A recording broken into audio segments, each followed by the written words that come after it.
Hey there, welcome back to our channel. Today we are going to show you how to remove multiple friends on Snapchat quickly and easily. Whether you are cleaning up your list or making some space, we have got you covered. So let's get started. First, open your Snapchat app. You can find it on your phone's home screen or in the app drawer. Once you're in the app, you will see a profile at the top left corner. Click on it. Now in the given options, you can see My Friends.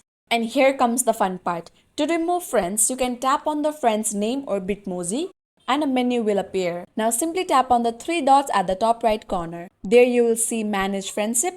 You can confirm your choice by tapping Remove once again and poof, they are gone. To remove multiple friends, repeat these steps for each friend you want to remove. It's that easy. And there you have it. You have successfully learned how to remove multiple friends on Snapchat. It's quick and easy, and it's a great way to maintain your friends list. Don't forget to be respectful and consider when managing your friends on Snapchat. If you have any other questions, drop a comment below and we will be happy to assist you. If you found this guide helpful, please give it a thumbs up and subscribe to our channel for more fantastic tutorials. Thanks for watching and I will see you in the next one.